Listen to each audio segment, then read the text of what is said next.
매년 12월 1일부터 15일까지는 종합부동산세, 종부세 납부 기간입니다. 올해는 내 종부세 얼마나 나올까 민감해하시는 분들이 많으실 텐데요. 오늘은 화우조세그룹의 박영웅 변호사님과 함께 종합부동산세의 법적 쟁점과 주의사항에 대해서 알아보도록 하겠습니다. 네, 변호사님 안녕하세요. 안녕하세요. 간단하게 변호사님 소개를 부탁드립니다. 네, 저는 법무법인 화우조세그룹에서 근무 중인 박영웅 변호사입니다. 개인적으로 사회생활은 3일 회계법인에서 공인회계사로 시작했고 변호사 자격을 취득한 후에는 저희 화우에서 각종 조세, 쟁송, 자문 등을 담당하고 있습니다. 네, 저희가 변호사님의 이력을 봤더니 굉장히 화려하시더라고요. 세무사, 회계사, 변호사 자격을 모두 다 보유를 하셨는데 학생 시절부터 이런 조세 분야에 대해서 관심이 많으셨나요? 어쩌다 보니 여기까지 흘러온 것 같고요. 네, 조세 덕후 같은 느낌이 점점 되고 있는 것 같아요. 이력도 그렇고 세금에 굉장히 관심이 많습니다. 네, 그럼 이제 본격적으로 저희가 종부세를 알아가 보도록 하겠습니다. 종부세 전용 법이 있다. OX. O입니다. 2005년인가요? 지난 참여정부 시절에 도입된 세금입니다. 그래서 당시에 주택 가격이 급격히 상승하면서 그에 대한 정부의 조치로 입법이 됐는데 여러 차례 위헌 소지가 논의되면서 2008년에 큰 폭의 세부담 완화 개정이 있었고 그 상태에서 현재까지 크고 작은 개정을 거치면서 이어져 오고 있습니다. 여전히 위헌 논란은 가시지 않고 있고요. 납세 의무자는 개인만 해당된다. OX. X입니다. 과세 기준일 현재 주택이나 토지의 재산세 납세 의무자면 그 주택이나 토지의 공시가격을 합산한 금액이 일정 금액을 초과하는 경우에는 즉 고가주택이나 토지에는 종부세 납세 의무가 발생을 합니다. 개인이나 법인을 가리지 않습니다. 종부세 과세 기준일은 1월 1일이다. OX. X입니다. 재산세 과세 기준일과 동일한데요. 매년 6월 1일이라고 생각하시면 되고 그래서 6월 1일 전에 굉장히 많은 거래들이 발생을 하기도 합니다. 주택, 상가, 토지 등 모든 부동산이 과세 대상이다. OX. O입니다. 보통 고가주택만 생각을 하시는데 고가주택은 이미 다 아실 테고 토지도 당연히 종부세 과세 대상이 됩니다. 다만 이제 토지는 분류가 조금 복잡한데요. 국내 소지하는 토지는 보유세를 계산할 때 종합합산과세 대상이라는 것과 별도 합산과세 대상으로 분류가 됩니다. 그래서 누진세율의 차등이 있고요. 쉽게 생각하면 종합합산과세 대상은 나대지 같은 것으로 보시면 되고 별도 합산과세 대상은 상가나 사무실 부속 토지를 떠올리시면 됩니다. 인별로 전국 합산하여서 과세 기준 금액을 초과하는 경우에만 납세 의무가 부담된다. OX. O입니다. 주택의 경우에는 공시가격을 합산한 금액이 9억 원을 초과하는 경우이고 1세대 1주택자의 경우에는 12억 원을 초과하는 주택이면 과세 대상이 됩니다. 종합합산 과세 대상 토지는 공시가격 합한 금액이 5억 원을 초과하는 자에게 별도 합산 과세 대상 토지는 80억 원을 초과하는 자에게 납세 의무가 부과됩니다. 그럼 변호사님, 과세율과 세액은 어떻게 이루어지나요? 좀 복잡한데요. 우선 주택, 종합합산과세 토지, 별도 합산과세 토지 다 별개로 세율이 적용이 됩니다.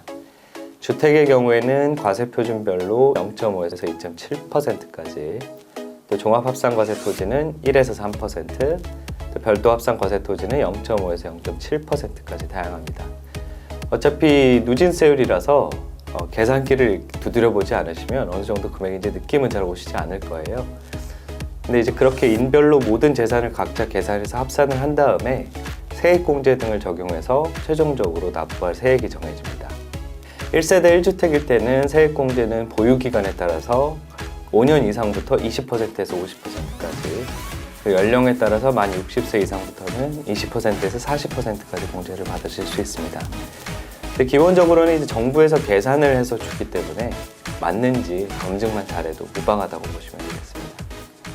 종부세에도 비과세와 과세 면제가 적용된다. OX? O입니다. 지방세 특례제한법 또 조세 특례제한법에 재산세, 비과세, 과세 면제 이런 규정들이 다 나와 있는데요. 종부세 부과에도 준용이 됩니다. 그래서 재산세가 비과세되었다면 종부세도 과세될 일이 없을 겁니다. 세 부담의 급격한 증가를 방지하기 위해서 전년도 세액의 100분의 160을 초과하는 경우 그 초과하는 세액은 없는 것으로 본다. O, X. X입니다. 거의 맞았는데요. 그 세부담 상한 제도라는 게 있습니다. 이게 그 종부세가 워낙에 이제 위헌 논란이 많다 보니까 갑자기 부동산을 사고 보유했다고 해서 이제 전년에 비해서 급격한 세부담이 올라가는 것을 좀 지양해야겠다는 정부의 고려가 있었습니다.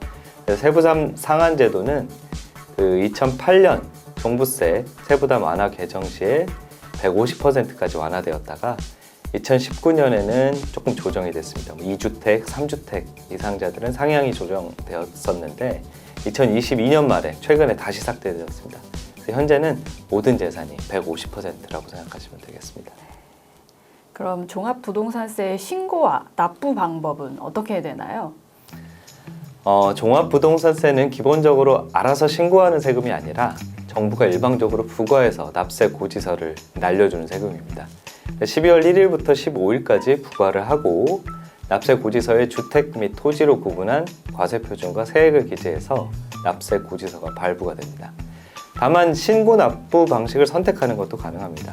고액재산가들 분들 중에 상당수는 또 신고 납부 방식을 선택하시는 분들도 계시고요. 마찬가지로 12월 1일부터 15일까지 신고서를 세무서에 제출해서 신고를 할 수 있는데 그때는 이미 납세 고지서를 발부받았다 하더라도 고지서가 없었던 것과 다름없게 됩니다. 납부해야 할 종부세액이 500만 원을 초과하는 경우에 세액 일부를 분납할 수 있다. O, X. O입니다.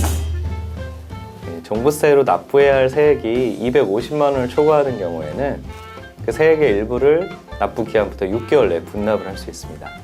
500만 원을 초과할 경우에는 그 납부 세액의 50% 이하 금액을 분납할 수 있고요.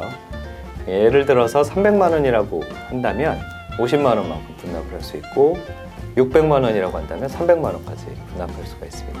다만 분납 신청서를 납부 기한 내에 세무서에 제출하셔야 합니다. 지금까지 저희가 OX 퀴즈로 종부세를 알아봤는데요. 마지막으로 종부세에 대한 법적인 쟁점과 주의사항이 있으면 알려주십시오. 1세대 1주택이 가장 관심이 많으실 것 같은데요.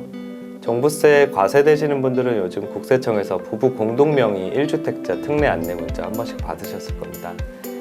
공동명의는 한 개의 부동산을 각각 소유한 것으로 보기 때문에 1세대 1주택자 계산이 어떻게 되는지 궁금하실 수 있는데요.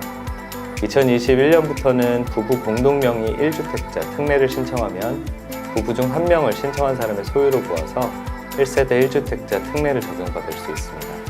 다만 반드시 유리한지는 계산을 해봐야 알 텐데요. 각각 명의로 할 경우에는 각 9억 원씩 공제받을 수 있기 때문에 한번 비교를 해봐야 되는 것입니다. 이때 보유기간이나 연령 세액 공제는 받을 수가 없기 때문에 또 특례를 신청할지 말지를 따져봐야 하는 것이죠. 국세청 사이트에 들어가시면 예상세액을 비교할 수 있는 코너가 있으니까 활용을 해보시면 좋을 것 같습니다. 또 2023년부터 시행된 개정세법에서 종부세에 대한 경정청구 기간이 5년까지 인정해주는 법이 시행되었습니다. 원래 경정청구는 납세자가 신고한 세금에 대하여만 해주는 것이 원칙이었는데 종부세는 정부가 부과해주는 경우에도 경정청구를 허용해준 상당히 예외적인 입법이 된 것인데요. 종부세 계산이 인별 부동산을 합산해야 하고 또 계산 과정도 복잡하다 보니 납세자의 권리구제 확대를 위해서 예외적으로라도 경정청구를 인정해 준 것입니다. 따라서 정부가 부과해주는 금액이라고 무조건 믿고 놔두기보다는 정말 내 부동산이 제대로 합산되어 계산된 것인지 또 공제 사유나 다른 것들은 잘 반영되었는지 한 번쯤은 면밀히 따져볼 필요가 있을 것 같습니다. 네, 변호사님 오늘 시간 내주셔서 감사합니다. 네. 감사합니다. 법률 분야 중에서도 조세 분야는 회계, 세무뿐만 아니라 정책적인 변화 부분까지도 세밀하게 커버해야 하는 종합 서비스 분야인 것 같습니다. 더구나 최근에는 기술이나 사회의 변화 속도가 굉장히 빠르기 때문에 조세법이나 정책의 대응 속도도 같이 빨라지는 경향이 있습니다. 저희 화우 조세그룹은 다양한 경험과 자격을 가진 전문 인력들이 모여서 이러한 변화에 가장 능동적이고 빠르게 대처하고 있다고 평가받고 있고 내부적으로도 그런 방향을 추구하고 있습니다. 세무 이슈가 터졌는데 누구한테 물어봐도 아리송하시다면 제대로 된 답을 듣지 못하신 겁니다. 저희에게 물어보시면 납득하실 수 있는 답을 드리겠습니다. 궁금하오 자주 찾아주세요.